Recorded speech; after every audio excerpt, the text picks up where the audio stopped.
She's trespassing. Get that child out of my pool. Claudia Mercer's voice cracked through the afternoon air like a whip.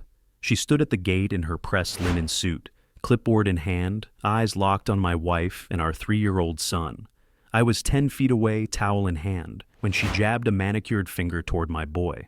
That inflatable toy violates community aesthetics. You people never learn, do you? She didn't wait for an answer. She strode straight for the shallow end, heels clicking on wet concrete, her badge of power glinting under the sun. President, Maplewood Estates, HOA.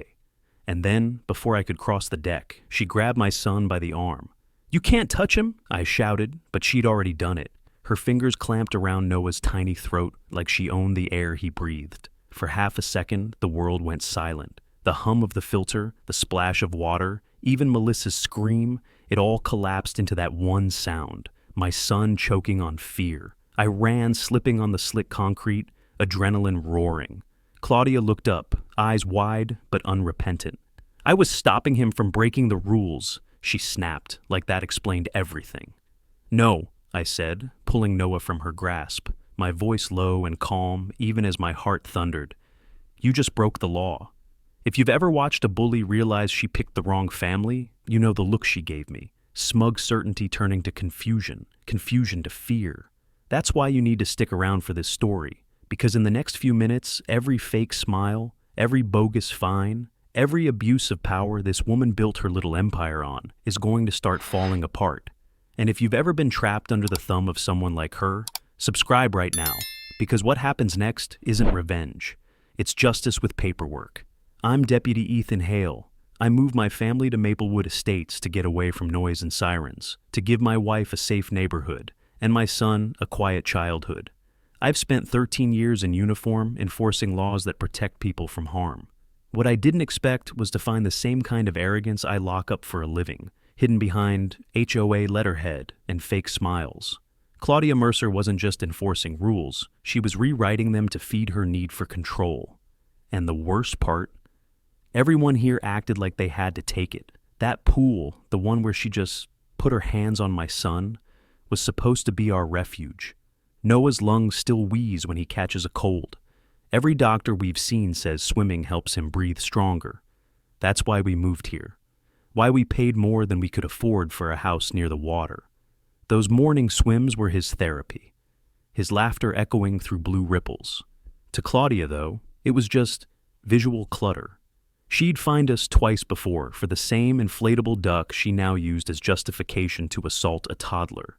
As Melissa wrapped Noah, in his towel, his tiny chest heaving, I looked around and saw them, the neighbors who'd always smiled politely at HOA meetings, but never spoke up. They stood frozen behind sunglasses and folded arms. Maybe fear, maybe guilt. It didn't matter, because from the second her hand touched my child, this stopped being about pool toys or bylaws. It became personal. I knelt beside Noah, brushing wet hair off his forehead. "You're okay," I whispered. His small fingers clutched my shirt, and something inside me hardened. Claudia was still standing there, chin lifted like she'd done the right thing. "You'll hear from the board," she sneered. "Actually," I said, straightening to my full height, badge still clipped at my belt, "you'll be hearing from the sheriff's office first." Her mouth twitched. She hadn't realized who I was, not yet. The same authority she weaponized against everyone else was about to turn on her. And as neighbors began pulling out their phones, recording the aftermath, I knew what came next wouldn't just expose one woman's cruelty. It would rip open the entire corrupt system she'd built on fear. What she didn't know was that the HOA she ruled like a throne wasn't even legally alive anymore. I'd find that out soon enough. But in that moment, standing over the woman who strangled my son in the name of community standards, I promised myself something simple. She wanted control? I'd show her what real authority looked like. The pool water still shimmered behind me as the deputies led Claudia away, her protests echoing through the courtyard. Melissa held Noah close, whispering into his damp hair. My badge felt heavier than usual, not because of duty, but because this time it was personal. By evening, the sun had dropped behind the stucco roofs, and Maplewood Estates looked peaceful again, the kind of peace that comes only after a storm hides its thunder. At home, our kitchen was littered with half-open envelopes and violation notices. I spread them across the counter, each one more absurd than the last. Unauthorized yard decor. Improper shrub symmetry. Unregistered recreational device.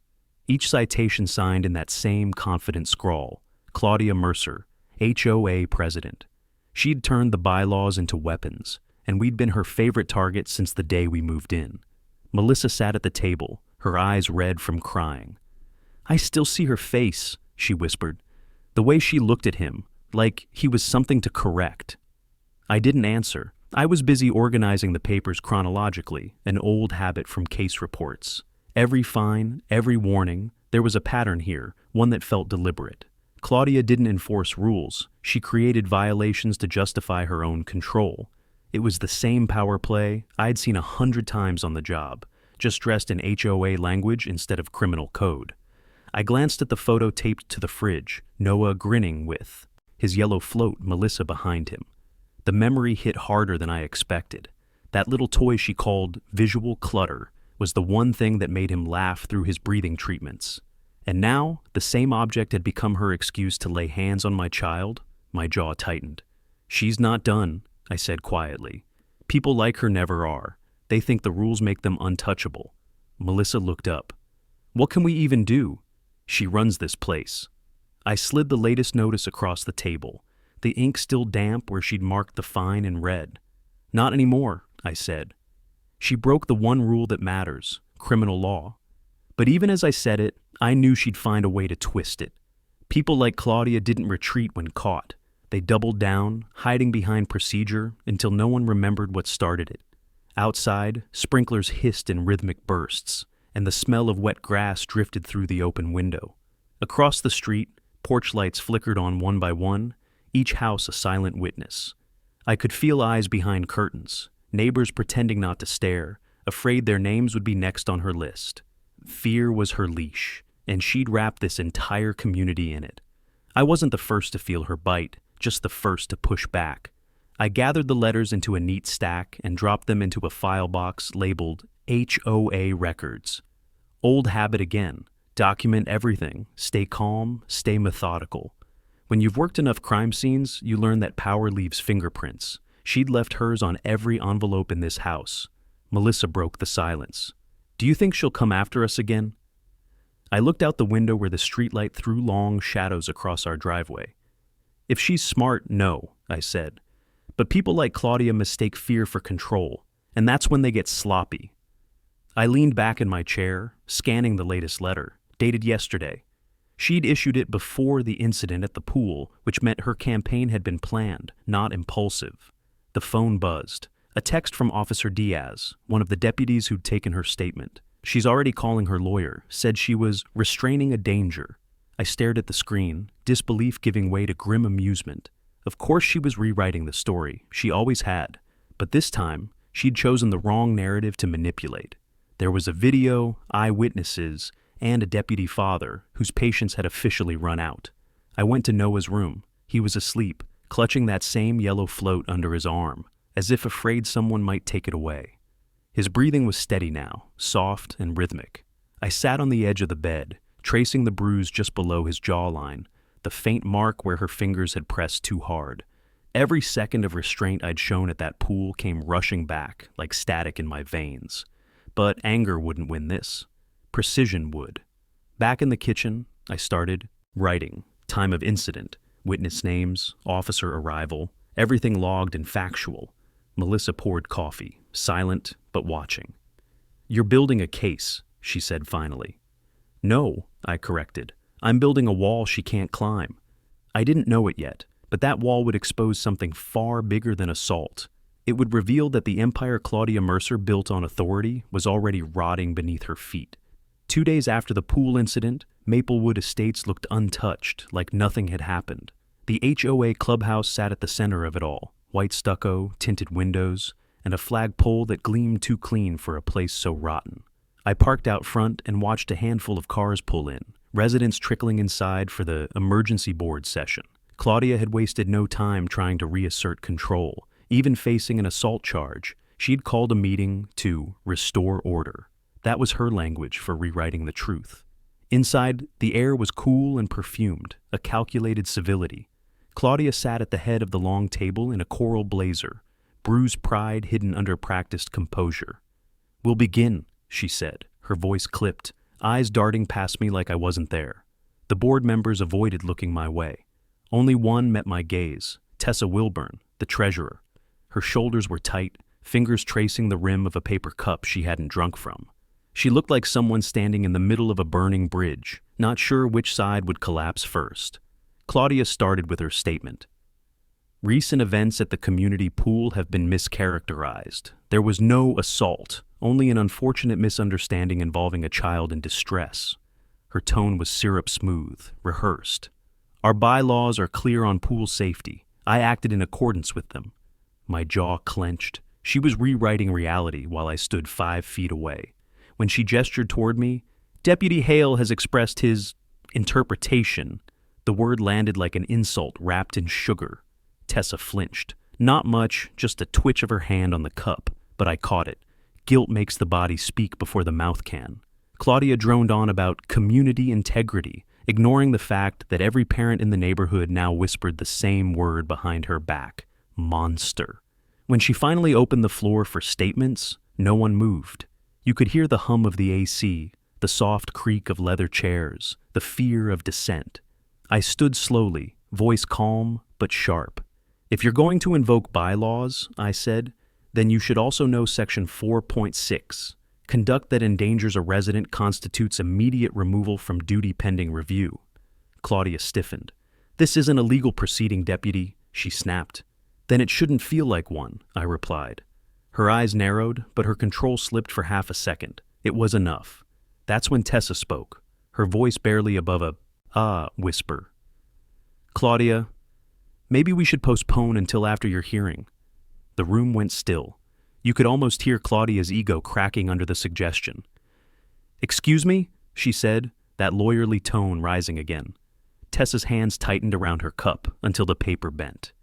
"It might be better for transparency," she said, eyes flicking toward me, then back to the table, never quite landing anywhere safe. Claudia leaned forward, smile frozen. "Transparency? You think I did something wrong?" The silence that followed was brutal. Tessa's throat bobbed. She wanted to vanish. "No," she said softly. "I just think the residents deserve clarity." Her knee bounced under the table, small, rapid movements of panic she couldn't hide. I'd seen that look before, officers about to testify against their own. It was the face of conscience waking up. Claudia cut the meeting short after that, collecting her files in angry sweeps. The other board members scattered like startled birds. Only Tessa lingered near the exit, staring at a crack in the tile like it held answers. I approached slowly, not wanting to spook her. "You saw what happened," I said quietly. She didn't look up. I wasn't close enough to... Her voice broke off, trembling fingers brushing hair behind her ear. "You don't have to decide now," I told her. "But you know the truth, and sooner or later, you'll have to live with it." Her eyes flicked toward the door where Claudia had gone, then to me. "You don't understand," she whispered. "She knows everything. Who owes what, who's late on dues, who she can ruin." Her hands twisted the crumpled cup until water spilled onto her skirt. "If I talk, I lose everything." I held her gaze, steady but not harsh. "Or you help me stop her, and you get it all back." Tessa didn't answer, but her silence wasn't refusal. It was fear fighting with decency, and decency was starting to win. She turned away, wiping her hands on a napkin, trying to look busy, composed. But her reflection in the glass wall told the truth. Eyes wide, jaw trembling, heart cracking under the weight of complicity. As I left, I knew she wouldn't sleep that night. People rarely do when they finally start seeing the monster they helped build. By the next morning, Claudia's retaliation had already begun. The first email hit my inbox at 6:12 a.m. Subject line, urgent notice of non-compliance. 3 attachments followed, each one stamped immediate action required. Melissa opened them before I did. "She's finding us again," she said, voice flat. "For what this time?" I asked, though I already knew. The answer was absurd even by Claudia's standards. Improper display of toys, noise pollution, and, unbelievably, community disruption due to ongoing investigation. She'd turned her own arrest into justification to punish us. I stared at the screen, jaw tight. "She's trying to bury us in paperwork," I said. Melissa rubbed her temples. "You can't fight someone like this with logic." "No," I replied, "but you can fight her with process." I forwarded every email to the county clerk, documenting the timestamps. Claudia was good at intimidation, but bureaucracy leaves trails, and I'd spent my career following them. Outside, the desert sun was already baking the sidewalks. From our window, I saw Claudia's silver Lexus crawl down the street, slow and deliberate, like a shark circling water. She stopped at our mailbox, pretending to check the HOA bulletin board nailed beside it. Her phone was up, recording. I stepped onto the porch, arms crossed. "Morning," I called. She didn't answer, just smiled, the kind of smile that dares you to react. "This is harassment, Claudia," I said. She clicked her tongue. "It's oversight, Deputy Hale. You, of all people, should appreciate that word." Then she drove off, tires crunching gravel. That afternoon, I stopped by the playground to pick up Noah. The heat shimmered off the swings, children's laughter echoing through the still air. But something was off. Parents stood in small clusters, whispering. Conversations died when I walked by. One man, a neighbor named Brent, avoided eye contact. Another mother pulled her toddler closer when Melissa approached. Word had spread, twisted and weaponized. Claudia had already rewritten the story. She'd told the community she was the victim of a violent misunderstanding, that she'd saved my son from danger while I overreacted. I crouched beside Noah, who was pushing sand with a plastic truck. "Ready to head home, buddy?" He nodded, oblivious to the tension. As we walked back, I caught two women staring. "That's him," one murmured, too loudly. Melissa's hand found mine, trembling. "They believe her," she whispered. "They're scared of her," I corrected. Fear's easier to follow than truth. When we got home, a notice was taped to our door. Mandatory board hearing. Failure to appear will result in suspension of community privileges. The arrogance of it made me laugh, a short, bitter sound. She was summoning me to defend myself in front of the same people who watched her choke my son. The audacity wasn't surprising. It was desperation disguised as authority. That evening, I called Officer Diaz. "She's escalating," I told him. He sighed through the line. "We've seen her type before. She's banking on intimidation to make you back down. Keep your reports clean. Everything documented?" "Every word," I said. "Good. Then let her dig her own hole." Melissa sat nearby, scrolling her phone. "Look," she said, turning the screen toward me. Claudia had posted in the neighborhood forum. "Inaccurate rumors are circulating. Please refrain from defaming your HOA board. Legal counsel has been contacted." The comments were a mix of sympathy and silence. No one dared contradict her publicly. But buried near the bottom was one short reply. "The video speaks for itself." No name, no photo, just truth hiding in plain sight. I recognized the phrasing. It sounded like Tessa. She was cracking, slowly, her guilt turning to defiance. Maybe she'd seen enough to start pushing back. That small act, a single anonymous comment, meant the narrative wasn't fully hers anymore. Later that night, after putting Noah to bed, I stood at the window again. The street was still. Porch lights glowed, identical in every yard. Maplewood looked perfect, uniform, obedient. But the illusion had fractures now. Claudia could find me, smear my name, summon fake hearings. None of it changed the fact that she'd crossed a line even the law couldn't ignore. I picked up my badge from the counter, running a thumb over the engraving. 13 years of dealing with liars and manipulators had taught me one thing. When they start spinning new stories, they're running out of power. Claudia was losing hers faster than she knew. She thought the HOA was her fortress. She didn't realize it was already surrounded. The board hearing was scheduled for Saturday morning, but Claudia never waited for a stage to perform. By Friday afternoon, she'd already transformed the community pool, the same place she attacked my son, into her personal courtroom.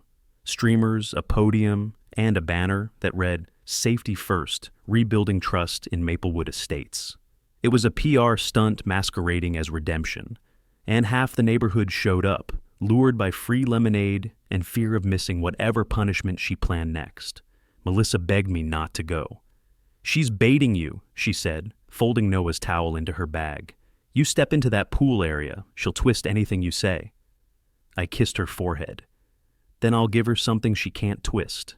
I'd spent 3 nights compiling every citation, photo, and time-stamped email. Everything was organized and printed, proof of harassment wrapped in her own letterhead. If she wanted a stage, I'd give her an audience. When I arrived, Claudia was already mid-speech, her voice booming through portable speakers. "We must maintain community integrity," she said. "Rules exist to protect us all, even when some individuals," her eyes landed on me, "refuse to cooperate." The crowd shifted, a murmur of tension rippling across the deck. Parents clutched their kids, unsure whether to side with authority or common sense. I waited until she finished, then stepped forward, slow and calm. "I'd like to speak," I said. Her mouth curved in that familiar smirk. "Deputy Hale, this isn't an interrogation. You're here as a resident, not law enforcement." "Good," I said. "Because I'm speaking as a father." Every eye turned toward me. I placed the stack of papers on the podium beside her, the sound sharp and final. "These are every violation you've issued against my family in the past 6 months. 15 in total. 14 were fabricated or misapplied. The 15th was the day you put your hands on my son." A hush fell over the crowd. Claudia recovered quickly, her tone sugar-coated with condescension. "Those notices were lawful and reviewed by the board." "Then maybe the board should read them again," I said, "because every one of these references an HOA clause that no longer exists." Her mask cracked, barely, but enough. "That's absurd," she said. "Our documentation is current." I tilted my head. "You sure about that?" Whispers spread. A few residents started filming. Claudia reached for the stack, but I held it back. "These letters are dated months after your registration expired," I said. "Maplewood Estates HOA hasn't been legally incorporated with the state since January. That means every fine, every threat, every so-called board decision you've made since then has zero authority." The color drained from her face. For the first time, she didn't have a script ready. "You can't possibly," she started, but I cut her off. "I checked the state records myself. Anyone can." "Public access." I turned to the crowd. "You've all been paying fees to a ghost organization, and she's been spending it like royalty." The silence that followed wasn't disbelief. It was awakening. A few people pulled out their phones, typing fast, verifying what I'd said. Claudia stepped closer, voice low and venomous. "You're playing a dangerous game, deputy." I leaned in just enough for only her to hear. "No, Claudia. You started it when you touched my son." Tessa stood at the back, pale and still, watching everything unfold.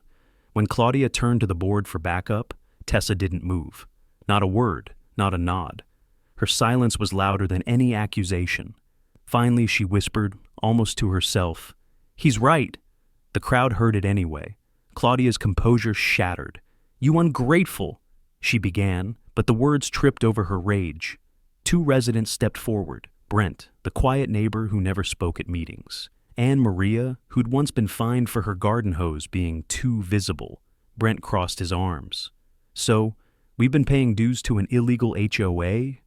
The shift was instant. Cameras lifted. Voices rose.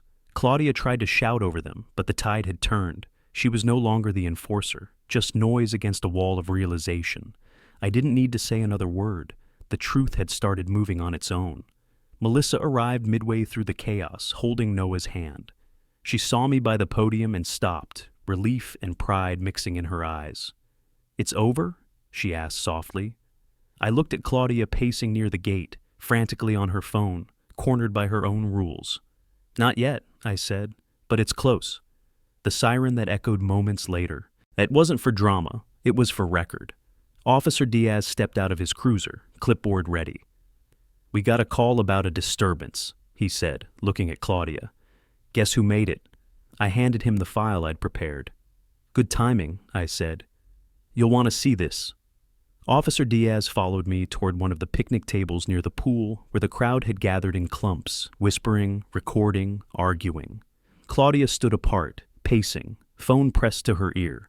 I didn't have to hear the words to know what she was saying. Lawyer, defamation, trespassing, the same bluff she always played when control slipped away. "You can't keep doing this, Claudia," Diaz said as he flipped open his notepad.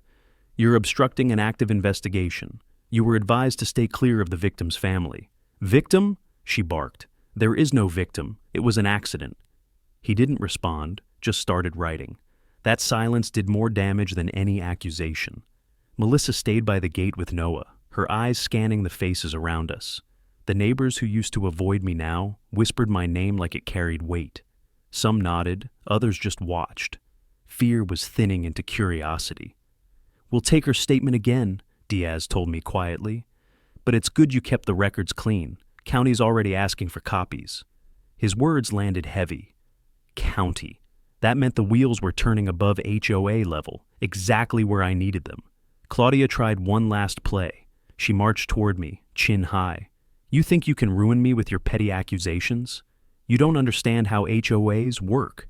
"No," I said calmly, "but I know how the law does." I gestured toward Diaz. "And so does he." The moment she realized she was surrounded by people who weren't intimidated anymore, her voice faltered. "You've made enemies here, deputy," she hissed. "No," I corrected. "I've made witnesses." By the time Diaz escorted her to his cruiser for another statement, half the neighborhood had seen her deflate. The woman who once controlled everything now had to explain herself to the very system she thought she could manipulate. As the car pulled away, I caught sight of Tessa near the fence, her expression unreadable. When I walked over, she stepped back instinctively. "You did the right thing," I said. "You mean I waited too long?" she murmured, eyes fixed on the ground. "She told us we were protecting property values. I believed her. Now everyone hates me." Her voice cracked, and she folded her arms tightly like holding herself together was the only thing keeping her upright. "She fooled a lot of people," I said, "but you saw through her when it mattered." Tessa shook her head. "You don't understand.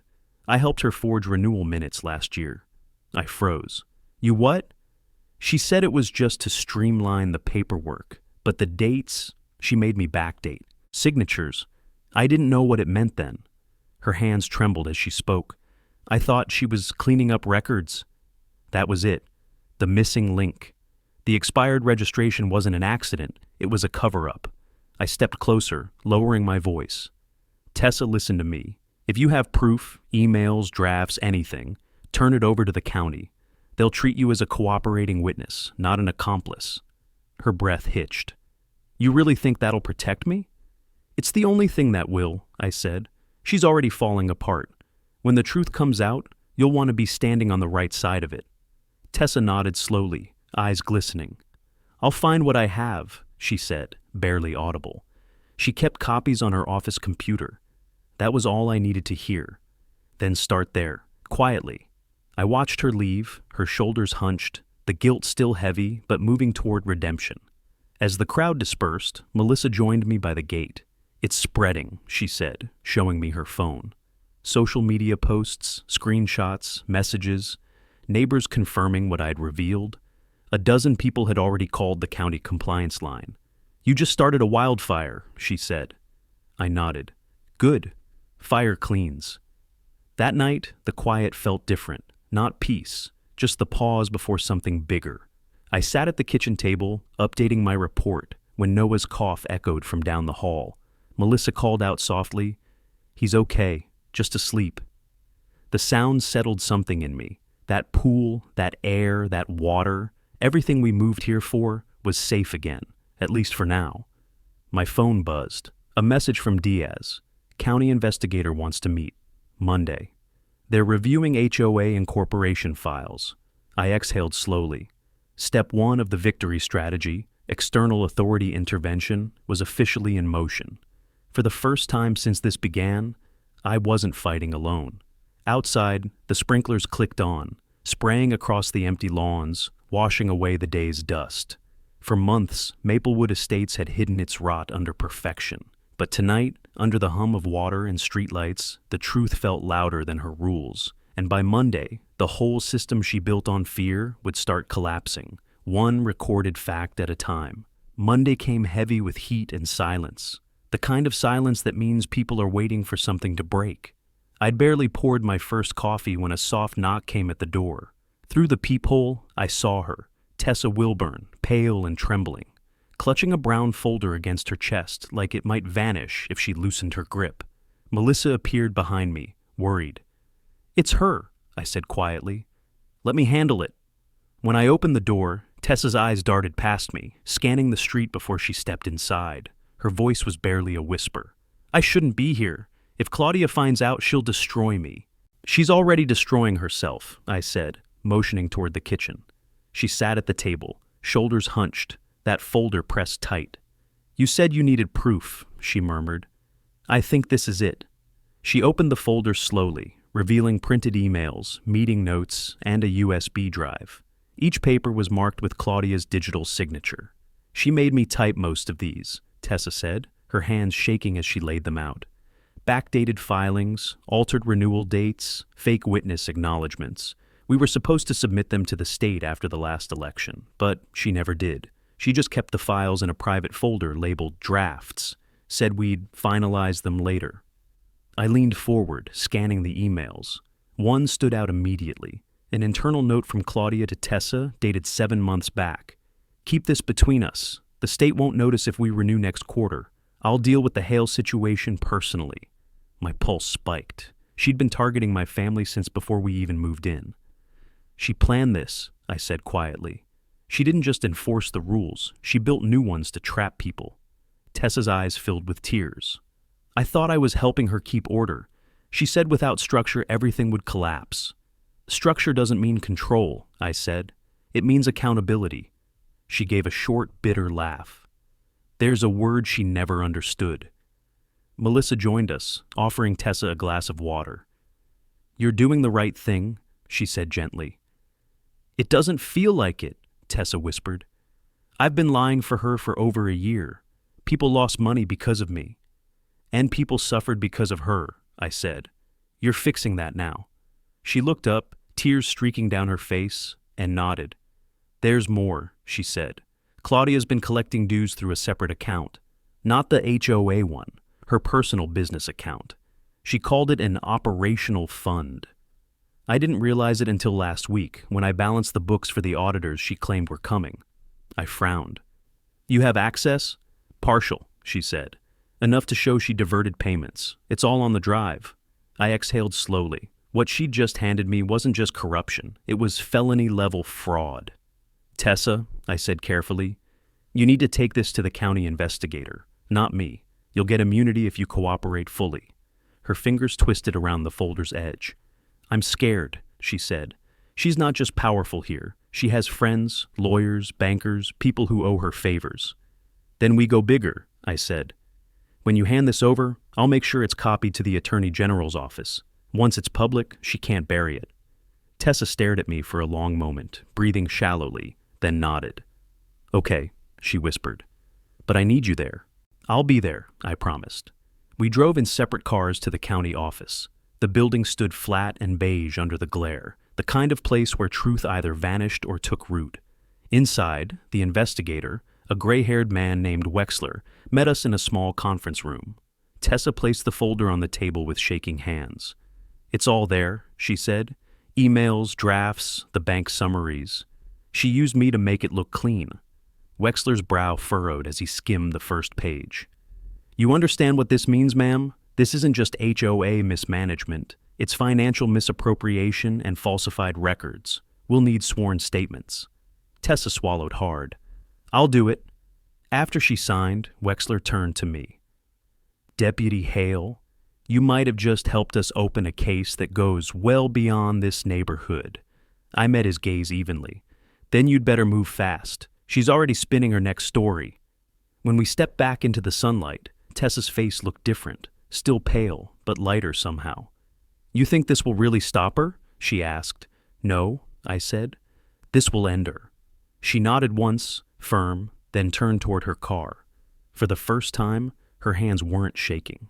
By the time I drove back into Maplewood Estates, the temperature had dropped, but the air still felt thick with something heavier than heat, anticipation.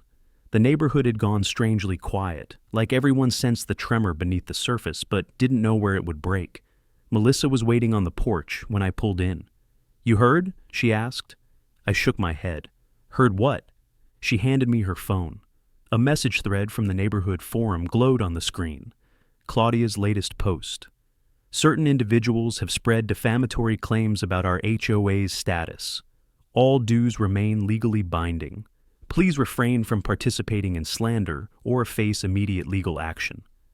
I scrolled down to see the comments. Half the residents were backing her, half demanding transparency. It was fracturing. She's losing them, I said. Good. Inside, Noah was drawing at the kitchen table, his crayons scattered in a storm of color. He looked up when I came in, his voice small. Are we still allowed to swim? My chest tightened. Soon, buddy, I said. We'll swim again soon. Melissa touched my shoulder. What happens next? County investigators moving fast, I said. If Wexler finds what Tessa handed over as solid, this turns criminal. I didn't tell her that meant depositions, hearings, the kind of public mess that could drag on for months. For now, what mattered was momentum. I spent the evening in the small home office, pulling together every file I'd archived. Emails, recordings, HOA letters, phone logs. The evidence Tessa provided was strong, but the more complete our package, the harder it would be for Claudia to wriggle free. I labeled everything by date and violation type, cross-referencing her fake renewals against the legal expiration date. Each line connected like a map of rot, spreading outward from her name. When I finished, the wall above my desk looked like an investigation board. Photos, strings, notes. The HOA might have been small, but the pattern was pure corruption. Around 9, I heard tires crunch on gravel outside. A pair of headlights paused in front of our house. Melissa peeked through the blinds. It's her car. I stepped closer. Claudia's silver Lexus sat idling by the curb. I could see her silhouette through the windshield, motionless, watching. My pulse stayed steady. She's scared, I said. People who think they're untouchable always do this when the ground shifts. They linger, hoping fear still works. I walked out to the edge of the driveway. The moment she saw me, her car rolled forward, slow, then disappeared around the corner. I went back inside. She's testing you, Melissa said. Let her, I answered. Every move she makes now is being watched by people she can't threaten.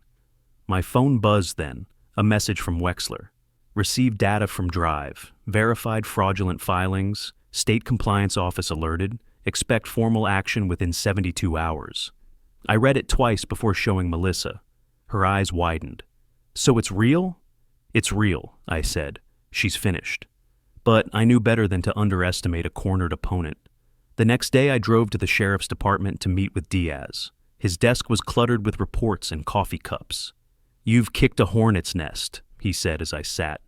We've had 3 anonymous complaints filed against you since yesterday, all from the same address. Claudia's, I guessed. He nodded. We're logging them. She's trying to paint you as the aggressor.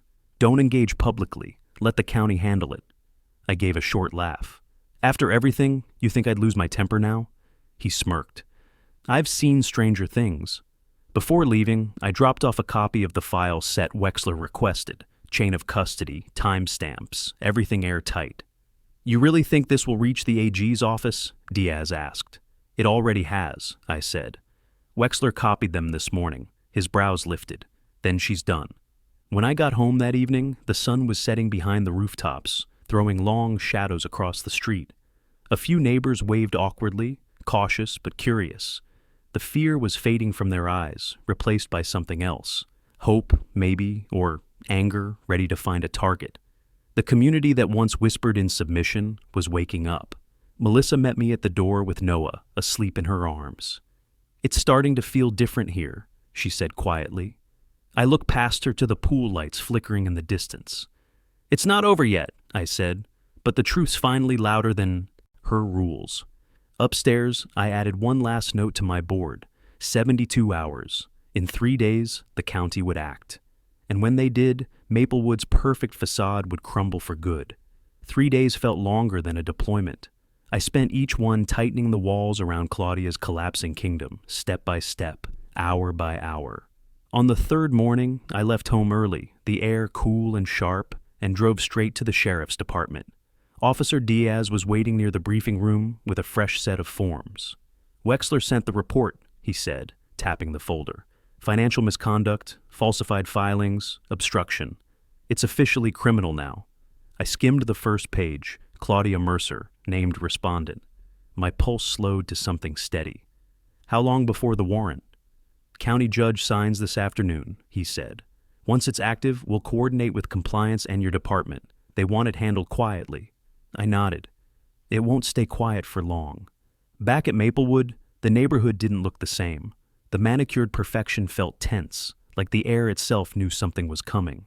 A few residents lingered near the community notice board, reading and rereading the same official memo posted at dawn. County compliance review underway. HOA operations temporarily suspended. Claudia's name wasn't on it, but everyone understood. She hadn't been seen in 24 hours, which meant she was either hiding or plotting. Neither surprised me. Melissa met me by the driveway. "People are talking," she said. "Half the community's relieved, the other half's terrified." "That's what happens when the truth finally shows up," I said. "It doesn't ask permission to stay."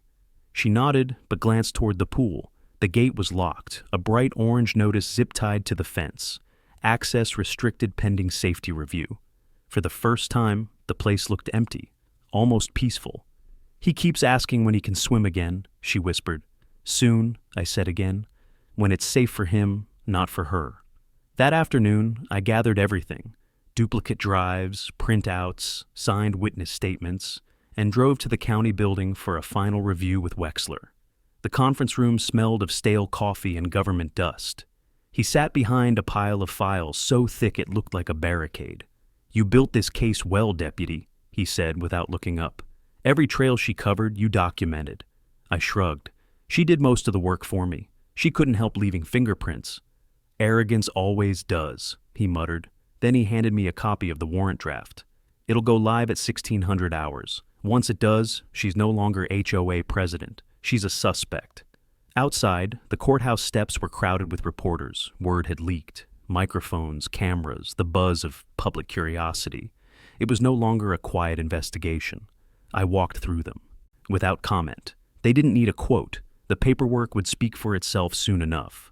By early evening, the sun dipped low, spilling gold over the uniform roofs of Maplewood Estates.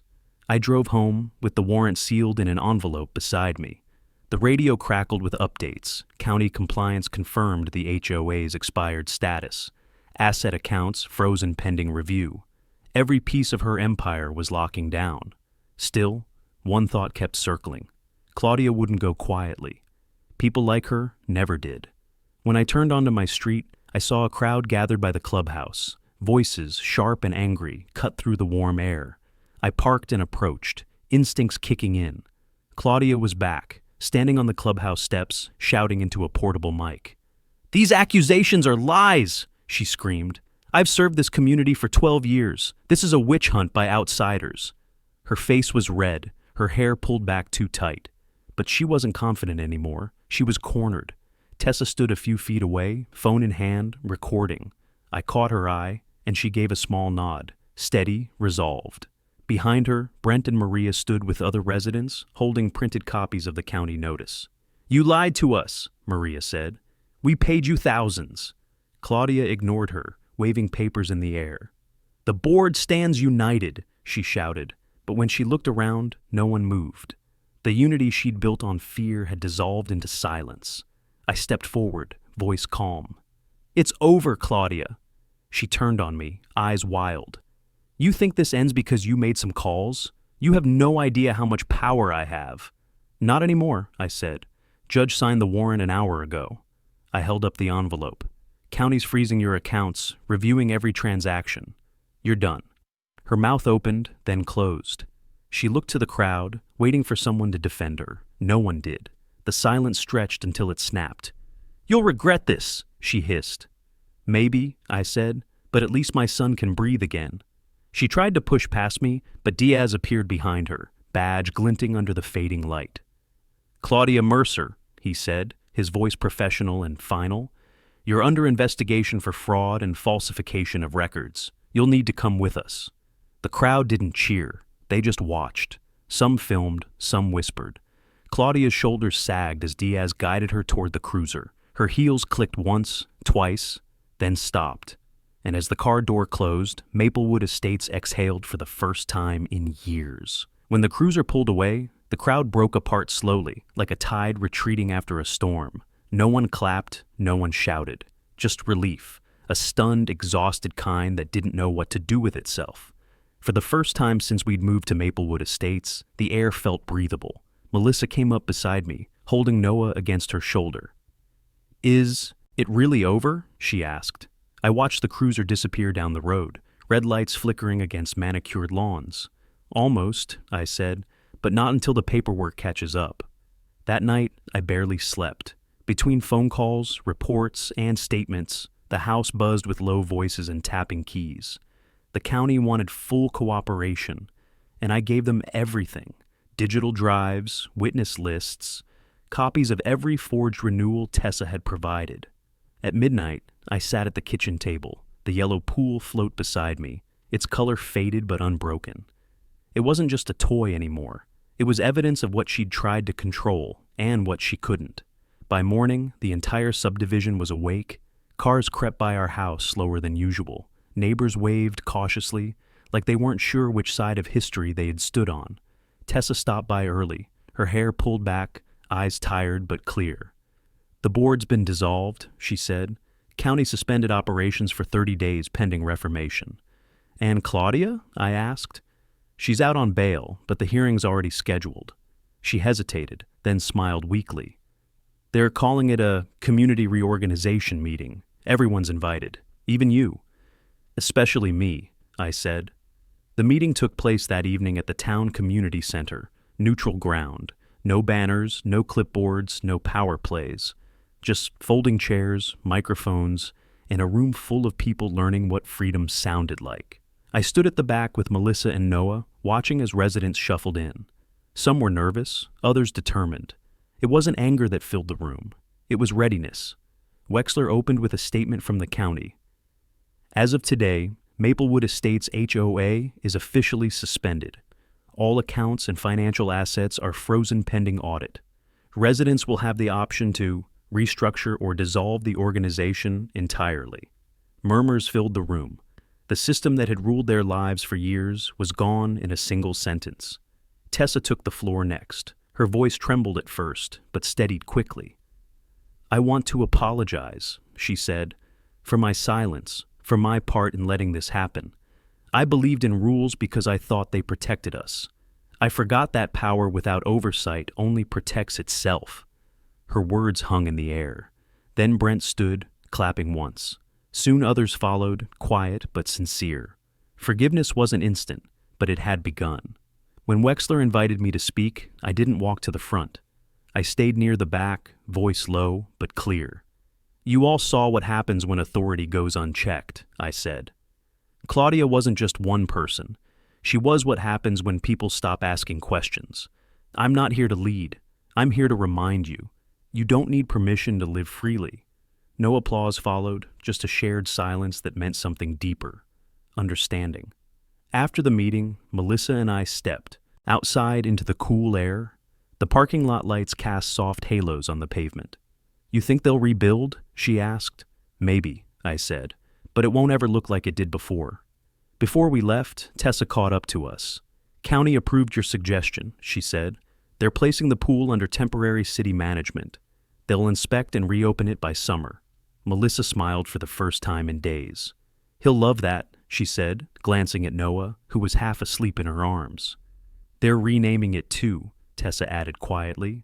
"The residents voted. They're calling it Noah's Haven." For a moment, none of us spoke. I felt something unclench in my chest, something that had been locked tight since that day at the pool. "He deserves that," I said finally. Tessa exhaled, a shaky sound of relief. "Thank you for not giving up," she said. "If you hadn't, someone else would have," I interrupted. "You just needed to see it." She nodded, then walked away, her silhouette disappearing under the streetlights. As we drove home, Maplewood looked different. The same houses, the same perfect lawns, but the air had shifted. The fear was gone. Windows were open, voices carried. When we passed the pool, the orange notice was gone, replaced with a temporary city seal. Noah stirred in his car seat, eyes blinking open. "Are we home, Dad?" "Yeah," I said softly. "We're home." The hearing was scheduled 1 week later, held at the downtown Civic Auditorium. It wasn't just an HOA matter anymore. Claudia's case had drawn reporters, residents, and even state officials. By the time we arrived, the parking lot was packed. cameras flashed near the entrance, microphones clustered by the doors. The same woman who once ruled Maplewood with clipboard authority now had to answer to a public record. Inside, the air buzzed with murmurs and tension. Rows of residents filled the seats, some standing along the walls. I spotted familiar faces: Brent, Maria, even the older couple from 2 streets over who used to wave from behind their curtains. They weren't hiding anymore. Melissa squeezed my hand as we found a seat in the back. "You ready for this?" she asked. "Been ready since the day she touched him," I said. At the front, the county hearing officer, a sharp-faced woman named Callow, adjusted her glasses. "This hearing concerns the alleged misconduct of Claudia Mercer, former president of Maplewood Estates Homeowners Association," she began. "Charges include financial misappropriation, falsified records, and endangerment of a minor." The words rippled through the room. Claudia sat 2 tables away, her lawyer whispering frantically beside her. She wore a gray suit, hair pulled tight, but her eyes were hollow, defiance fading into fatigue. The prosecutor stood first, methodical. "The evidence shows the defendant operated a dissolved organization, issued unauthorized fines, and diverted HOA funds to a personal account. Multiple witnesses confirmed deliberate manipulation of state filings." He turned to the screen behind him, where copies of Claudia's emails appeared, each one signed, dated, undeniable. Murmurs swelled. Some gasped softly. Others exchanged looks that said, "I knew it." Then he called the witnesses. Tessa was first. She walked up slowly, spine straight, palms pressed together to stop them from shaking. When she reached the podium, she looked briefly toward me before facing the panel. "I was the treasurer," she said, voice trembling at first, then steadying. "I helped Claudia falsify renewal minutes. I thought it was harmless paperwork. When I realized what it meant, I came forward." Her voice cracked on the last line, but the room stayed silent. No judgment, only gravity. Claudia's lawyer objected once, claiming procedural misunderstanding, but Callow cut him off. "The evidence speaks for itself," she said. Tessa continued, laying out how Claudia rerouted dues and intimidated residents. "She said no one would ever question her authority," Tessa said, eyes glistening. "She was wrong. When my name was called, I stood, feeling every stare follow me to the front. I wasn't nervous, just ready. 'Deputy Ethan Hale,' I said, stating my position and involvement. 'My family moved to Maplewood for safety. What we found was control disguised as community. Claudia Mercer used the HOA like a badge without accountability. When she assaulted my son, it exposed more than violence. It exposed fraud.' I placed a small plastic folder on the table. Inside were photos, dated citations, and the county's validation letter confirming the HOA's expired incorporation. Every violation she issued after that date is void. Every dollar she collected was stolen under false pretenses, and every resident she silenced did so out of fear." The audience murmured louder now, anger, disbelief, relief all blending together. Claudia shifted in her chair, whispering harshly to her lawyer. "Deputy Hale," Callow said, "you understand the weight of these statements?" "Yes," I said. "I live with it every day." When I stepped back, Melissa's eyes met mine, proud and steady. She wasn't crying. She didn't need to. The truth was enough. Claudia rose to speak next. Her lawyer tried to stop her, but pride pushed her forward. "This is a witch hunt," she began, voice rising. "I gave that community order. Without me, it'll fall apart." She pointed toward the residents. "You think they'll survive without structure? They need people like me."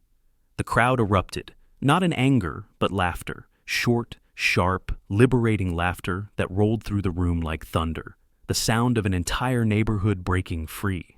Callow waited until it quieted, then said simply, "Order doesn't come from fear, Ms. Mercer. It comes from law, and you broke it." The gavel struck once.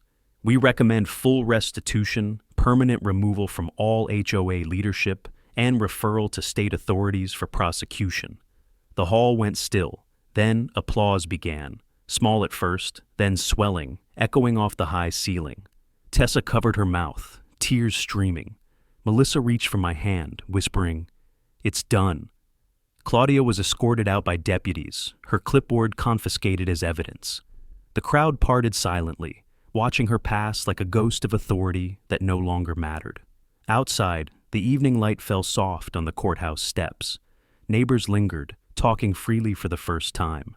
Someone laughed about repainting the pool fence. Someone else mentioned a summer barbecue. The air felt lighter, real. For the first time in months, Maplewood wasn't afraid. It was awake.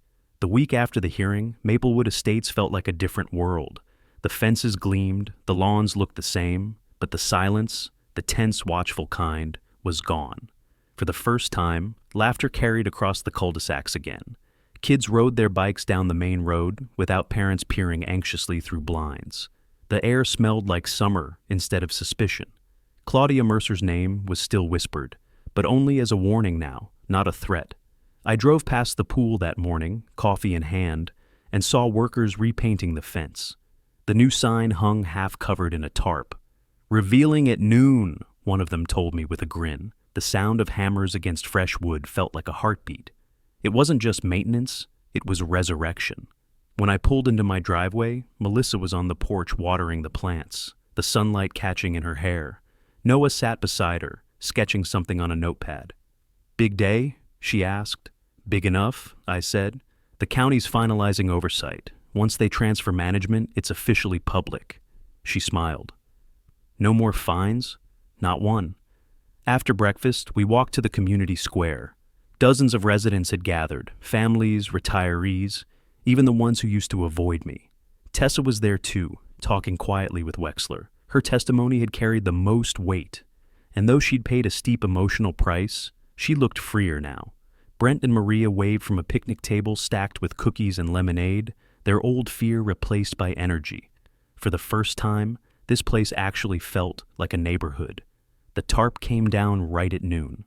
Underneath, in crisp navy letters, the new name gleamed, Noah's Haven. The crowd clapped softly. Melissa's hand found mine. Noah stood between us, squinting up at the sign like he was trying to memorize it. "That's your name up there," I told him, "because you reminded all of us what matters." He beamed, small shoulders straightening like he understood even more than I thought.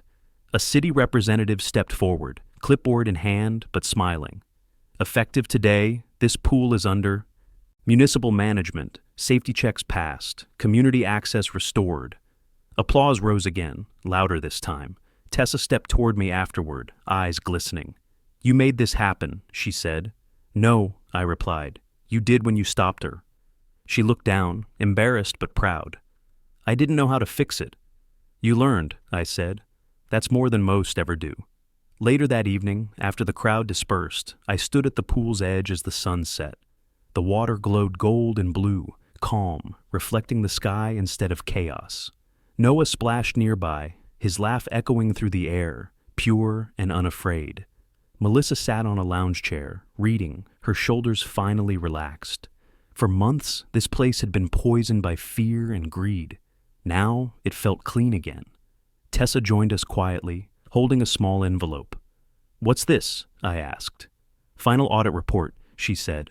"Claudia's assets have been seized. Restitution funds are being redistributed to every homeowner she finds, even you." She smiled faintly. "You could probably buy a new float," I laughed. "We'll keep the old one. It earned its place." She nodded, then looked out at the water. "You think she'll ever come back?" "Not here," I said. "People like her need walls. This place doesn't have any left." As night fell, the pool lights flickered on, casting ripples of gold against the fence. The new sign glowed softly, Noah's Haven. A quiet reminder of what nearly broke this community and what rebuilt it. I thought about how it all started. With a single accusation, a handful of fines, and a woman who thought power was hers to keep forever. But power borrowed from fear always burns out. Truth, once lit, doesn't. Melissa slipped her arm around me. "You're thinking too much," she said. "I'm thinking just enough," I replied. Every rule she twisted, every person she scared, it's undone now. She rested her head against my shoulder. "You really believe that?" "I do," I said. "Because people saw what happens when one person stands up. Next time, it won't take this long." We stayed until the sky turned dark, the sound of water breaking softly against the edge. It wasn't victory I felt. It was restoration. the quiet kind that doesn't need noise to mean something. And if you want more stories of homeowners standing up to HOA tyranny, hit subscribe right now, share your story in the comments, and let me know where you're watching from.